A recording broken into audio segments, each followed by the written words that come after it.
One of the reasons why the United States has grown in the National Hockey League is a result of the United States National Team Development Program.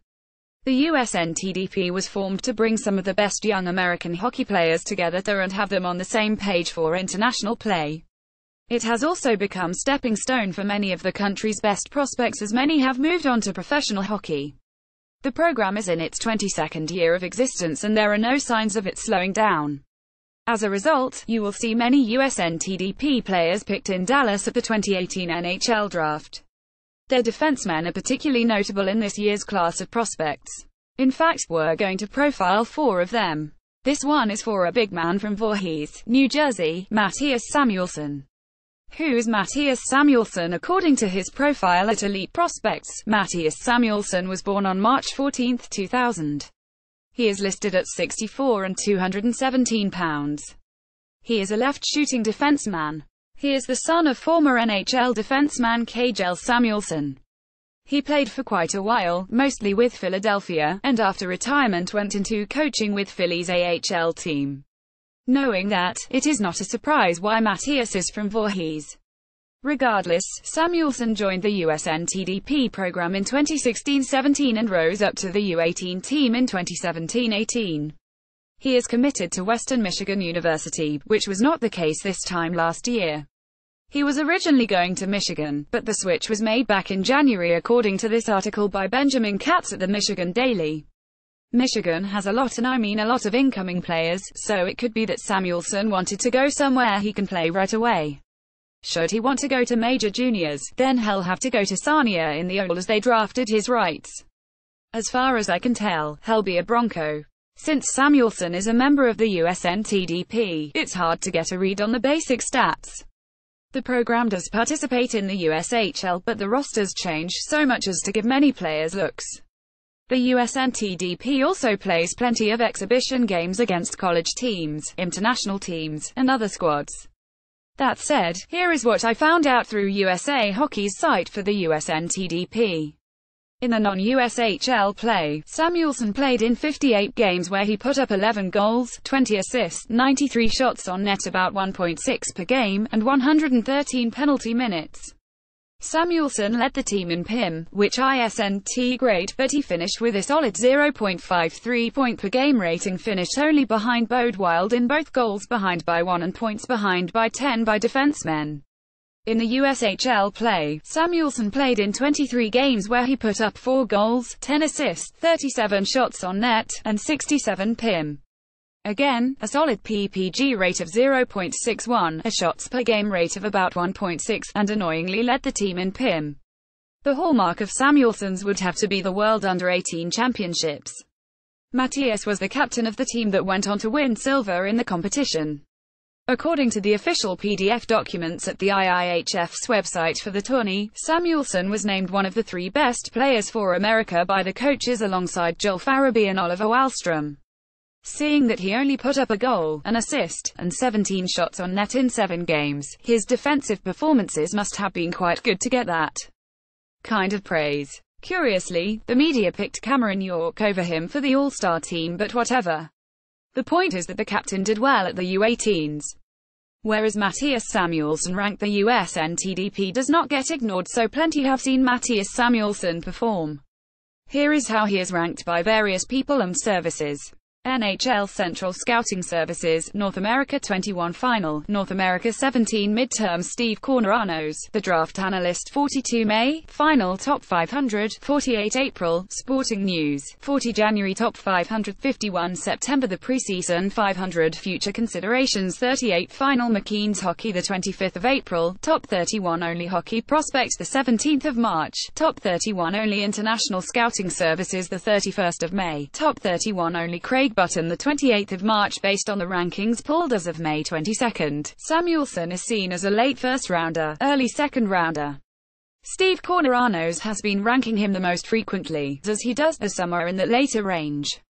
While a bit out of date, some of the services think HES a first-rounder. He slipped a bit according to CSS, but that could be a function of some players moving up as opposed to Samuelsson not playing well enough. What others say about Mattias Samuelsson. Samuelsson was profiled in a February 15, 2018 article by Adam Kimmelman at NHL.com. The article gives a general overview of what the player is all about. He's big, we know this from his measurables. He's physical, not a surprise given the size, and he's developing on the offensive side of things, huh? I want to highlight quotes by two people. First, this quote by the Director of Central Scouting Services, Dan Marr. He utilizes his size 6'3", 217 pounds as a strength. Defensively he stands out. He understands the role. He plays within his means. He moves well for his size. He doesn't overhandle the puck. He does know how to utilize his size asset, and he does know how to utilize it within the rules. He doesn't go out of his way to run guys, hit guys. His one-on-one game, he makes sure he handles his checks. On the defensive side of the puck, he's responsible with it. These are mostly positives. One of the concerns about bigger players is whether they can skate well, and this suggests that he can move without too many issues. I do like reading from a third party that Samuelsson doesn't just solely use his size to make plays, and that he doesn't overhandle the puck. Not doing too much with the puck is, I think, a feature for a defenseman. The other quote comes from Seth Appert, who is the coach of the USNTDP under-18 team. He had this to say about Samuelsson's development: his numbers offensively have increased quite a bit here in the last couple months.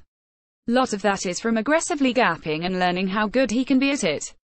Because if you have to break the puck out from your own zone, generally speaking that's tough to go 200 feet and scoring goals. Break up plays in neutral zone through your defensive gaps and your stick and your back checking. Lots of times those neutral zone turnovers can transition to odd man rushes the other way. What he's done a really good job of in the last couple months is challenging his gap, his footwork, shutting pucks down in the neutral zone, and then transitioning the puck to our forwards and activating into the rush. I ran through Samuelsson's game log, and Appert is not wrong but not entirely right about the numbers. His USNTDP stats have a game log. Samuelsson had a very good January with 2 goals, 4 assists, and 13 shots in 7 games. But he had 3 assists and 7 shots in 5 December games, 3 goals and 21 shots in 9 November games, and 1 goal, 4 assists, and 8 shots in 8 October games. So, yeah, the numbers did increase, but not in the last couple of months. Just the one before the article was posted. That being said, I like reading about these details about a prospect because it speaks more to what they do away from the puck. Being able to maintain enough space against attacking players without being too aggressive or passive is good for a defenseman. Breaking up plays in the neutral zone as well as back on defense is a good thing. Being able to make an offensive play after a defensive play is really important for defensemen in the NHL these days. The position really favors those who can contribute in both directions as opposed to the primarily offensive defensemen and the stay-at-home defensive defensemen of the past. A team works better when all 5 skaters can handle pucks and move them well instead of 4 or 3 skaters. What surprised I didn't read in the NHL.com article is anything about his discipline. Leading the team in PIM at the USHL and non-USHL games is not a positive for any player, much less a physical one. Moving, Ben Kerr has profiled Samuelsson as part of his Top Shelf Prospects series at Last Word on Hockey. It's the 32nd profile for Kerr, so I'm taking that to mean that is about where he ranks him. In any case, Kerr's profiles are always worth your time reading. Kerr does state that while he skates well with his large frame, he could improve his acceleration. In terms of offense, Kerr notes that he is not going to lead any rushes, but he has a good wrist shot. I think that's right, as you'll see in a bit. Kerr's explanation of his defensive game is worth highlighting. Samuelsson is a big defenseman, who plays a physical game in his own end of the rink. He throws big hits if an attacker comes down his side of the ice, and also battles hard in the corners and in front of the net. Samuelsson sometimes gets into penalty trouble by being a bit too aggressive though. If he learns to walk the line between being strong physically and taking penalties, he will be an absolute force. He uses a long and active stick to cut down passing lanes and is not afraid to block shots. Samuelsson is a strong penalty killer. His hockey IQ and anticipation are strong. There it is. And I think Kerr is right. If Samuelsson can avoid costing his team short-handed situations, then he can provide more value on the ice. It is comforting to know that he is not just using his size for hits but also to win puck battles, which is just as important if not more so in defensive situations. It is also comforting to know he is a part of the USNTDP's penalty-killing units, as it does further suggest he has done well on defense. I'd love it if there could be a way to determine if he played against the other team's better players, but stats at this level are not yet that advanced to even guess at that. It would not surprise me if he did, though. Still, this all points to Samuelsson doing well as his position's namesake, when he's not in the penalty box. Kerr notes that he does not see Samuelsson as someone leading the power play, which kind of points to how he sees his offensive upside. There's work to be done, but as he'll be going to college, he'll have the time and opportunity to do so.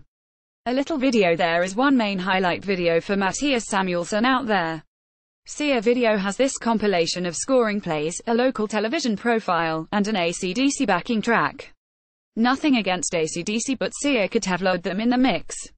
In any case, as this is a highlight clip, there's more emphasis on the points Samuelsson picked up. The goals are worth checking out as they are just about all wrist shots. Just quick flicks that have enough weight on them to beat the goalie while on target. His overtime winner at 2:55 is a good example of that.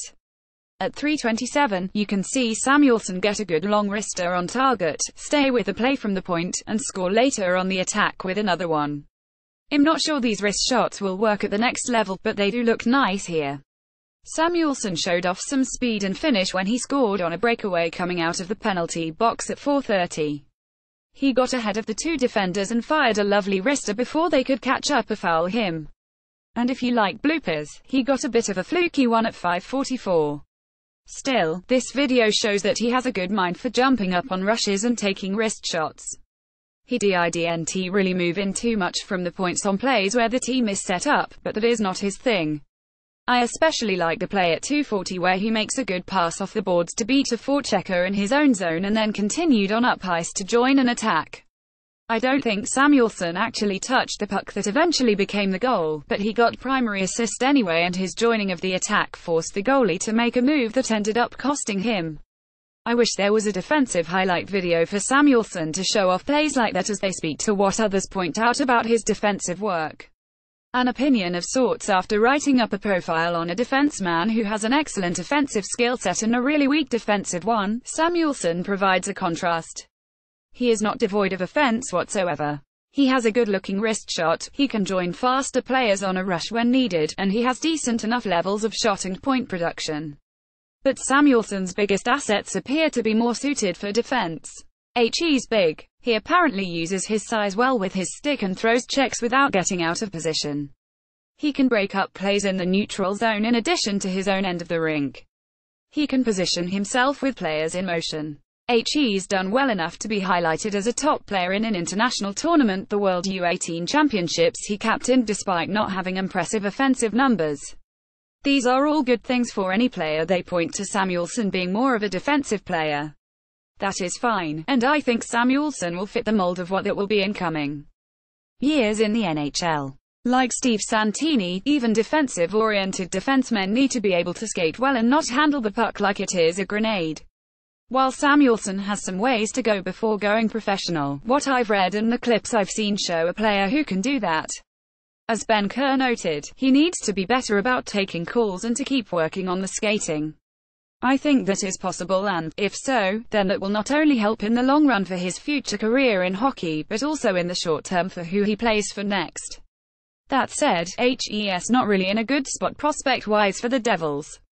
It's not that he would be a bad fit for the system or anything. It's about the picks themselves. I think it would be a big reach for the Devils to take him at 17th overall. There will be other defensemen and skaters with more to offer, whether that is more upside, more offensive skills, and or more standout traits at that position. I'd rather have them take more of a chance at his USNTDP teammates like Bode Wilder and Miller at that spot, among other prospects, and I'm not quite certain how I think about those two either. You'll find out about one of them in a few weeks. However, the Devils do not pick again until the 4th round, and short of a massively awful combine, Samuelsson is not going to be available at that point. I think he has late first, early to mid-second round pick written all over him. If the Devils had a draft pick in that area, then that would be a solid choice. They don't. So it's either one massive reach, a more massive hope he falls to the 4th round, which would raise the question of why he fell at all, or the Devils acquire a pick in that area.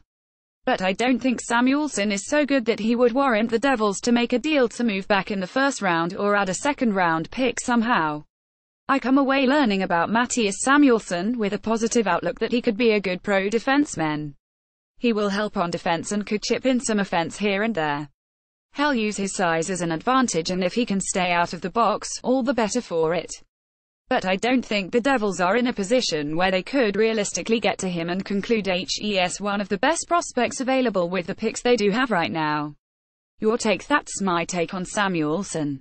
Yours may be different. What do you make of the big defenseman from Voorhees? Do you think he can improve his discipline and skating? What about his offense? Can he work on? Where do you think he will go in the draft? Is he good enough to warrant the Devils to acquire another pick to go out and get him? If you've seen him play for the USNTDP, what did you think of him? Please leave your answers and other thoughts about Samuelsson in the comments. Thank you for reading. Tomorrow, another defenseman with the surname of Samuelsson, but he's unrelated to Mattias and KJ, and he was born in New York.